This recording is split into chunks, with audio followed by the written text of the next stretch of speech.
ما از قضاوت شدن میترسیم، اما بدون قضاوت بقیه هم نمیدونیم کی هستیم. از یه طرف میگیم برام مهم نیست بقیه چی فکر میکنن، اما با یه لایک حالمون خوب میشه و با یه بی‌توجهی خراب. ذهن ما یاد گرفته ارزشش رو از نگاه بقیه بگیره. اما سوال اینه، اگه اون نگاه نباشه تو هنوز خودت رو میبینی؟ ذهن برای رضایت ساخته نشده، برای بقا ساخته شده. در دوران قدیم زنده موندن یعنی تعلق داشتن، یعنی اگه قبیله طردت میکرد مرگ در راه بود. برای همین مغز ما یاد گرفت تایید مساوی با امنیت و بی‌توجهی یعنی خطر. حالا قرنها گذشته، قبیله تبدیل شده به شبکه‌های اجتماعی، ولی اون الگوی قدیمی هنوز فعاله. هر بار که نادیده گرفته بشی، اون بخش قدیمی مغز فکر میکنه داری هضم میشی. وابستگی به تایید از اونجا شروع شد که محبت مشروط رو تجربه کردیم. وقتی کار خوبی میکردیم میگفتن آفرین. وقتی اشتباه میکردیم سکوت یا انتقاد. یعنی ذهن یاد گرفت من فقط وقتی خوبم که بقیه ازم راضی‌ان. و کم کم تبدیل شد به یه عادت پنهان.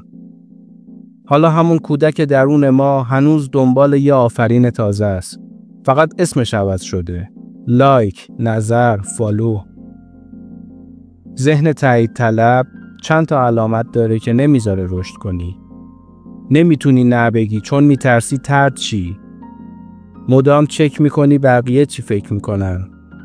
وقتی کسی تو رو دوست نداره خودت رو مقصر میدونی و حتی موفقیت هات رو طوری تعریف میکنی که قابل قبول به نظر برسن. اینجا ذهنت تبدیل میشه به یه آینه شکسته. هر تکش تصویری از نگاه بقیه است، اما هیچ کدوم تو نیستی. ذهن تایید طلب از یه ترس عمیق تغذیه میکنه، ترس بی ارزش بودن.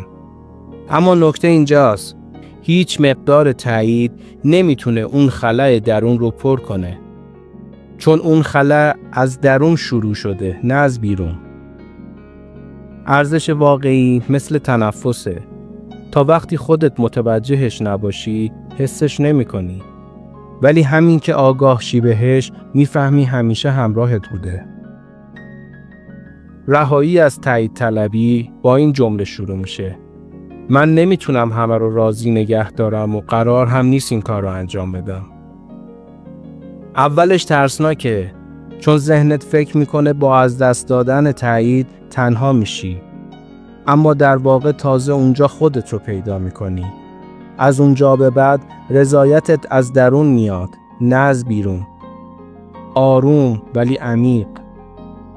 و اون لحظه ذهنت برای اولین بار واقعاً ساکت میشه. ذهن تایید طلب دنبال دست زدنه، اما ذهن آزاد دنبال درکه. یکی از بیرون تغذیه میشه، دیگری از درون. آزادی واقعی همون لحظه است که بفهمی لزومی نداره همه دوستت داشته باشن تا تو خودتو دوست داشته باشی. اگه این ویدیو چیزی رو درونت لمس کرد، فقط یه تمرین کن.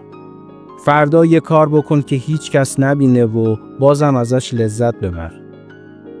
اون لحظه یعنی درونت داره مستقل میشه. اینجا رشدبانه. ما یاد میگیریم واقعی باشیم، نه محبوب. سابسکرایب کن تا هر هفته یه لایه از خودت رو برگردونی.